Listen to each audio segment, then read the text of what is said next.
Hello, my name is Scott LeGere, and I am an assistant professor of music industries at Minnesota State Mankato. Like the rest of the world, 2020 was a challenging year. And so as we rolled into the fall semester, I was trying to think what could be engaging for our students, what could teach them some new skills, and maybe even what could help them reflect through everything that we had just gone through. Now, we decided to do a research paper in Chartmetric or around Chartmetric. Chartmetric is a data analytics platform that lets you simultaneously look at streaming data, YouTube data, even Wikipedia views and other things like that. Earlier in the summer, Mia Meets, the monthly educational roundtable, hosted a workshop on Chartmetric, and that was really one of my first introductions to the platform. And in it, I found that you could do some really deep detail and analysis within a locality. So as I was looking at projects to do for this fall for my students, we decided to settle on doing a project with specifically Minnesota-based music. Minnesota has been my home for nearly 30 years, and we have a rich history. This is the city of Prince and Husker Du and the Jayhawks, and we have jazz greats and hip-hop greats. It's really a robust and exciting community. Now, today we are also a city of Mary Tyler Moore and boarded up buildings and Humvees, but that only speaks to some of the pressure that our students have been under, and this project turned into a reason to focus on some things besides what was out our front doors. I wish everybody safety in the days and weeks and months ahead. So what we decided to look at was, how did the Minnesota music community flourish, maintain, or simply survive through the 2020 year? Obviously, venues are closed, right? And with that challenge, what did artists do? And especially, what happened to their fan base? Did it increase? Did it decrease? And if there were any major increases or decreases in an artist's fan base, could we as researchers find out what was causing that and use those ideas to sort of broaden our tool belt for strategies for success? Looking at Chartmetric's data, Chartmetric was charting 284 different musicians based in our state. So what I did is I took my class of 20, divided everybody up, and staggered those students so all of them could cover and analyze more in depth several artists across the spectrum, from some of the most popular to some artists who are just starting out their careers. So each student followed, there's an ability to follow an artist in the Chartmetric system, which allows you to then generate reports and get much more in-depth information on how an artist has been engaging and the relative numbers in their streaming views, social media, and everything else. And we decided, let's look at this data from March 1st through August 31st, sort of that robust, thick 6-month window that was the heart of the lockdown earlier this year. So we all used some shared Google Docs. We took all of our artists, we spread them out, we took all of our students and assigned them individual artists, and all those students started following those artists and then generating reports to analyze their data analytics, again, across streaming, across social media, across YouTube, and everything else between that 6-month period of lockdown. Then if we noticed any relative gains of plus or minus 10% in engagement, something that stood out, we took note. Why? We wanted to find out what caused that bump, what caused that dip, what was the artist doing, what was the content that was being shared. We then went back to our spreadsheets and we started marking in green if something was accelerating, red if something was decelerating. And then if we noticed anything unique, a plus 40%, plus 30%, minus 30%. We took note of that artist and we started discussing them and looking deeper at their information in the classroom. We saw some really interesting numbers.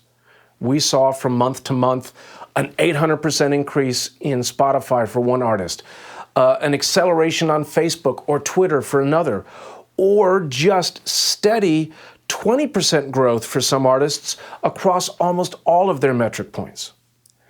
Thankfully, what Chartmetric will let you do is really zoom in on the time frame, and you can actually track a spike in engagement or a spike in followers, a spike in listeners, and get down to the day. When did it happen? And then that's what we would use class time to do, is to then mine that artist's social media fields, their websites, their streaming properties, and find out what was the content, what do we think was the mechanism that suddenly made something take off. Our takeaways? A couple that I really didn't expect. Number one, Minnesota has an incredibly deep and rich music community. I mentioned earlier, I've lived here for almost 30 years, and I did not realize that this new age piano player lived in town, that this composer lived in town, that this historic roots group lived in town. There are so many more artists developing compelling careers in our community that this project alone, to discover in a much more real sense who some of our musical neighbors were, that was a fantastic opportunity. Number two, we also absolutely saw that there are a myriad of ways for an artist to gain traction and move their career forward. Multiple platforms, multiple strategies, and overall it was a really emboldening recognition for our students to realize, hey, there are a lot of ways they could individually go as they pursue their careers. And also, thirdly, I'm grateful that as we started to go through that deep dive, that analysis of what made something take off, we oftentimes reached out to the artist and said, hey, we can't really ascertain what's going on, but we're seeing some bumps in your YouTube views in July 2020. We're seeing an increase in your Spotify plays in April 2020. What was going on at that time? And I was amazed at how readily some artists were ready to share their information and say, here's what we were doing, here's how we were doing, and even long, detailed emails back from some artists. Professor LeGere, tell all your students this, this, this, and this, and I've learned these 6 things in my career. It's been really exciting to realize how much our community, our colleagues want to share and learn and grow together, and it reminds me to reach out outside the classroom whenever possible in the future. So what are our results? Some artists did not have significant gains or losses of their relative fan engagement across the pandemic, that 6-month period that we were studying. And that's not surprising because some of my artist friends said, hey, this is stressful. Our community was also grappling with the murder of George Floyd this summer and all of the other unrest around that.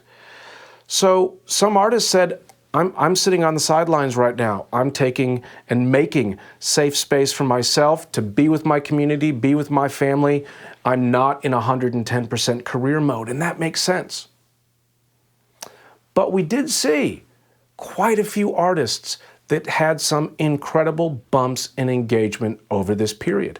And again, our hypothesis was, this might just be a flat experience for most artists. This contradicts that. There are some significant gains, even with venues shuttered. So we started to look at what's going on. The Jayhawks, a roots and Americana band that have had a strong career here, they had a 40% gain in Spotify monthly listeners over the period. They had 11% gain in Spotify followers. They had a 30% gain in Wikipedia traffic. They had really strong responses in YouTube over this period. Why? They put out a record. They had a record in the can. Their plans were already in motion. And while there was a lot of hesitancy in the artistic community this year, can you put out a record during a pandemic? They did, and got great reviews and got blog support and got radio support, and it lifted them, and we can see it. Meanwhile, Ondara is another artist who was just coming off of a major high with his first record that also got a Grammy nomination. What did he do? Well, in this period, he saw strong Spotify monthly listeners, but also good engagement on Facebook and a big boom in YouTube channel views, up into the millions. Well, soon after the pandemic happened, He felt isolated, he felt challenged, so he wrote a whole new record speaking to the pandemic and also produced a video for every single song, and that became a regular rollout across half the year. And it was exciting for our students. We could see when a new video hit, the views went up again. We could see when something was shared, the social media posts went up again. So we're just looking at two artists, and there's more of a traditional release, and then we're going to do a surprise record, and we're going to have a video, and we're going to with every song, and we're going to slowly roll those out across the year. Middle Child, an EDM electronica artist that now lives in Los Angeles but was based here for many, many years, had a 30% gain in YouTube views, but incredibly, an 846% increase in Spotify traffic during this period. Well, we reached out to Dan Larson, the artist behind Middle Child, and he said, you know what? I've seen incredible response from Spotify. So much so that recently, over the past year and a half, his strategy has really been aimed towards Spotify. The links he's sharing, when he promotes something, where's he directing that traffic? He's pushing everything he can towards Spotify. He's also engaging and pitching music to some of the playlists that are there on Spotify. And then what was this big bump? All of this energy really paid off, and his song PCH got added to a Spotify daily playlist, one of the main editorial playlists from Spotify with a huge reach, and his listenership just jumped. Another group, Throw the Fight, they had across almost all of their metrics steady increases every month during the pandemic. I reached out and I said to the band, wasn't aware of you all before, but you've got a really strong fan base, and you grew it when our tours weren't happening and when we weren't all at shows. How did that go on? And Ryan, one of the leaders in that band, reached out with just so much support and detail, and he said, look, we as a group, we've been together for 18 years, and over the last couple of years, we've started to notice that dip in sales, that dip in engagement. So they have radically changed their strategy as a band, and they're moving more towards releasing an EP every quarter and being much more engaged on social media, right? And he elaborated and explained that for an 18-year band, career history, they've released 30% of their catalog in just the last 2 years alone. Well, as the students and myself looked at their data, it was absolutely clear that their fans are now expecting and anticipating future releases and get excited. And when those new EPs come out, they share them amongst the listening community. And it has absolutely unequivocally paid off. And I even checked their numbers compared to today. What have they done since 2020? They've increased on all of those gains and all of their metrics, highlighting that for them, sort of eschewing that traditional model of big, long release cycle, woodshed, write, produce, record, get another thing out 3 years later, going against that grain and being much more engaged is paying off for this group. Throw the Fight. Nerdy, a young hip-hop artist, is just starting to build his career here in the Twin Cities. And we noticed as we looked across his metrics, all of a sudden, wait a minute, it's his social media that's really starting to increase. Now, he's a relatively younger artist, so his numbers at a relative level are lower, but a 68% gain in Twitter followers. Well, as we went into mining his social media data, we saw that Nerdy was very involved in the protests against George Floyd's murder, and he actually formed a group of medics who brought water and first aid attention to people that were out protesting racial injustice, and his engagement with the greater community on social and political issues raised his stature, got him television time that was warranted absolutely, and there was a trickle back into his music. Another artist that we saw that had some really incredible gains came from YouTube. This was the band Haus. And interestingly, I caught their show. They played here on campus when the world was still open in early 2020. Well, they had over this period a 243% increase in YouTube engagement. We were amazed and we started going in, finding the dates and looking for, okay, what are they posting? Are they doing live concerts? Are they making new videos? No, this is actually kind of fun. Haus launched a strategy this summer of doing live album response videos on New Release Friday. So on Fridays, they'd sit down in their rehearsal room, they'd pull up some of the new records like we all do as music fans, what came out this Friday, and they'd listen to them in real time and share their experiences. They ended up they ended up doing some live videos around BTS content. BTS had a couple of singles come out this year, and that caught BTS's crowd, and suddenly their YouTube engagement was through the roof. A really interesting way to engage with the greater community. Another one yet still, a local artist named Michael Shines. He had strong engagement and started to see some really interesting activity on TikTok, a couple of things that went viral. We went and looked that up, and it turns out there was a video widely shared where someone took one of Michael's songs and added it to a wedding video, an emotional scene where a groom sees his bride on his wedding day for the first time.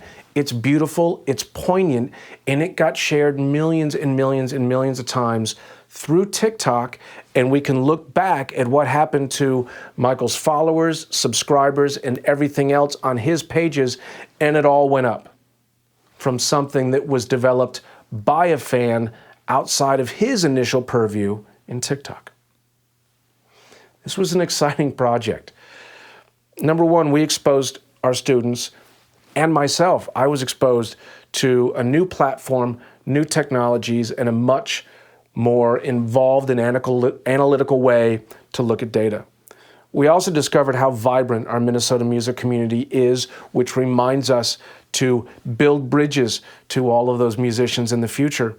And it also pointed out for everybody, all of our students and myself, it was very encouraging to see we really are in this industry past, well, this is how you do it. You go to one of these 3 cities and you meet one of these types of people who works in a major corporation, and they determine your fate. As we continued to break down through the 20 different artists that we were looking at that had outsized gains above the norm during a pandemic, we really did see all of them leveraging their own strategies, their own abilities and talents that they thought would work in various platforms. And it was really emboldening that for my students to be able to say, you know what, well, if they can do it this way, maybe I can do it this way. Or if TikTok or YouTube or Spotify or Facebook or continual videos or repeat EPs can work, I might be able to do it in this fashion. In our small sample, our artists were focusing on Spotify, producing videos for every song, releasing music quarterly, seeing fan engagement from TikTok, experimenting with live YouTube content, not just playing, but engaging and talking and sharing, and really even seeing creative traction from much more personal and social engagement, right? That ideal that maybe it's not just what you do that builds encouragement with a fan, it's who you are. And are you speaking to and sharing on the issues and the social concerns that are important to all of us that can help you find an audience? Again, we found this whole experience really encouraging. Now, there's some next steps. This work isn't done. Now, in this next semester, I want to review past years. Okay, so we're tracking about 20 artists that really had an outsized 2020. Well, if we go back to 2019, 2018, and some other earlier years, are we going to see a similar amount of artists, not necessarily breaking out, but really seeing things accelerate in their careers? I'd like to see those relative numbers from year to year, how many artists really sort of hit on a moment and accelerate. I want to know if 2020 was an outlier. And I also want to do much more granular data and have some conversations with artists to discuss analytically, hey, what are you doing? And what are you doing? And what's worked for you, to only further broaden the toolkit for what could help one of our students and the next generation share the skills and abilities and talents that they are building today. And finally, in closing, I want to say thank you. I want to say thank you to all the students in MUSC 424 during the fall 2020 semester. It's a music promotion class. We wanted to look at promotion from a data-driven way. Thank you for all of their work. Also, a big thank you to Mike, Rutger, Jason, Michelle, and the whole team at Chartmetric. They did tech calls, they did demonstrations. It was super helpful. I also want to say thank you to the MIA volunteers who have helped coordinate Meets events every month. If it wasn't for the team, Terry and some others, Terry Tompkins at Hofstra, Ulf Osterley, I believe, was on the call, and several others, talking about data in a new way, our community wouldn't have had sort of the brainstorm to look at our classes and look at promotion in this different way. Also, a thank you to the MEIA and all of my colleagues. In a year of such consequence and relative exhaustion, the engagement around sharing great lesson plans, sharing good ideas, and building a community to strengthen ourselves for the benefit of our students and their futures, it really has been wonderful to participate, even at a cursory level, with all of you at Meets events, at summits, and things like that. I look forward to all of our work together. Thank you so much. Be safe, be happy, and enjoy your summer before we all jump back in next semester. Take care.